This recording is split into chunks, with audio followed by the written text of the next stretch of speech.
Kaya wala control gobyerno sa mga basic necessary ng Pilipino dahil yung gas kuryente tubig binenta.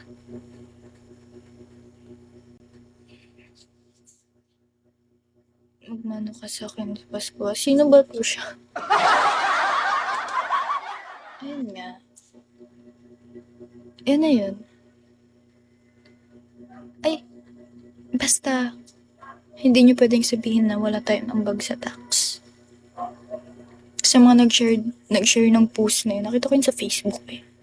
Sabi nila wala daw ambag sa tax yung mga maliliit na Pilipino. Meron. Meron yan. Tanungin niyo ako kung bakit. Sasagutin ko.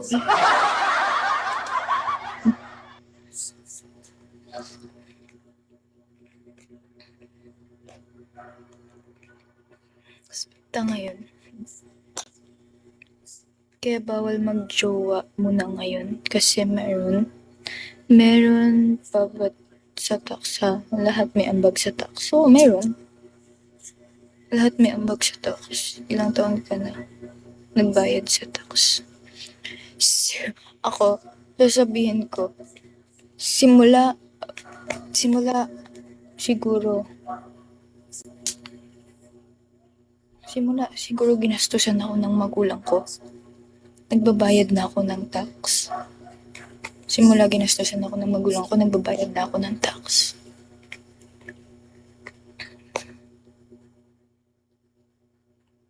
Ikaw, bibili ka lang sa tindahan ngayon. May ambag ka sa tax. Hello, good morning. Oh, I mean yung ginastusan na binilihan ng ganito, binilihan ng ganyan, yun. Hindi yung gastos na ano talaga. Literal na. Tawagan ng luho. Hi, loves. Hi, talib.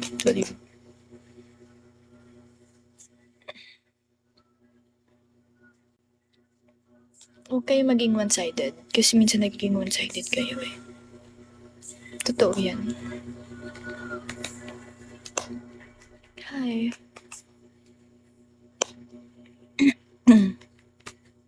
Good luck, son.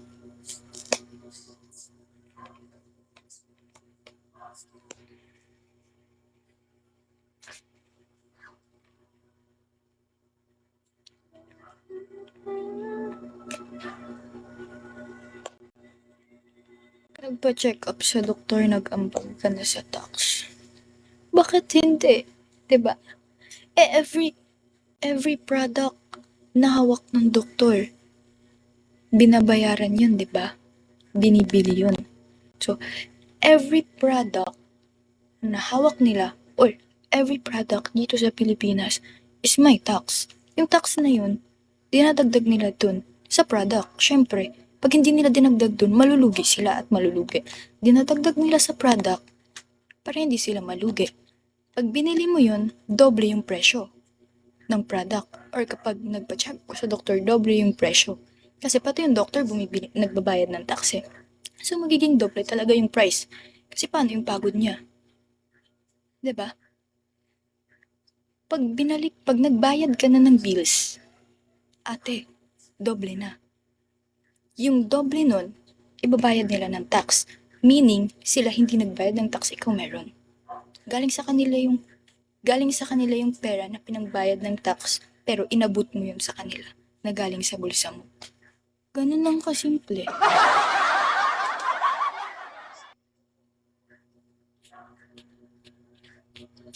Ganun lang yung kasimple. Sobrang simple lang.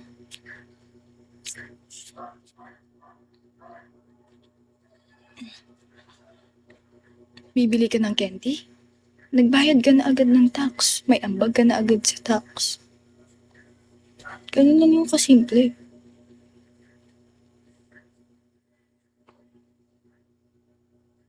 Bakit?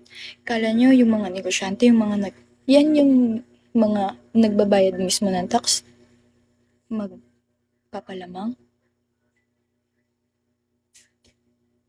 Hindi. Hindi sila magpapalamang. alam nga naman ikaw nagnegosyo ka tapos magpapalugi ka lang din naman. Hindi sana hindi ka na nagnegosyo. 'Di ba?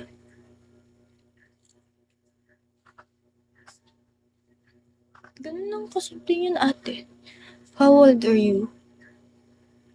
How old are you? How old are you? 21.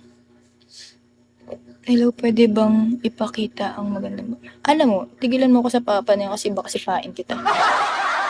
Ang ganda mo na lalo pang gumaganda sa talino mo. Hindi naman, siguro naging bukas lang ako. Bukas yung isip ko ganun.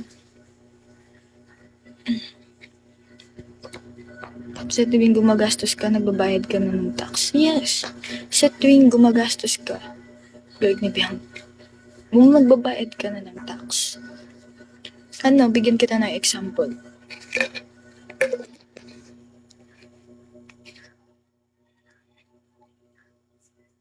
Sabi nga, libre.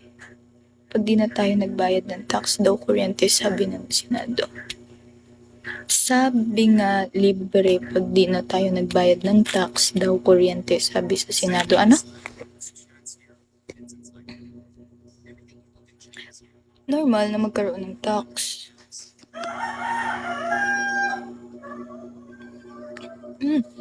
Okay. Normal na magbabayad tayo ng tax. Pero hindi normal na every may magpapalit is, or every year, o kung gaano man katagal, nagbabayad, ay lumalaki o tumataas ng tumataas yung tax. Pag umutot lang ang isang tao, tsaka lang siya hindi nag-ambag sa tax. As long as wala kang ginastos na pera, as long as wala kang biniling products, as long as wala kang binibili or ginagastos, hindi ka kumuha ng pera galing sa'yo, hindi ka nagbayad ng tax. Gets mo?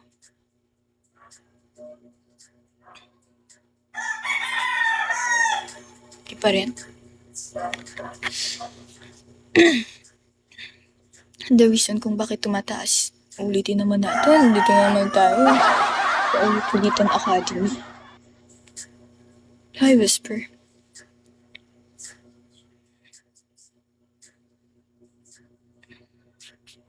Mahal, love, UP ko na, kano, nor, hindi. Di ako pikon.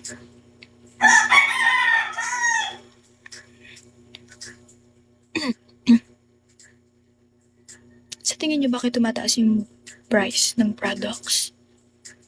Hello, pwede ka bang, ano? Kamukha mo yung Jeff ni Roro Madrid. Hindi Inflation rate. Nagkakaroon. I mean, hindi yung mismong ingredients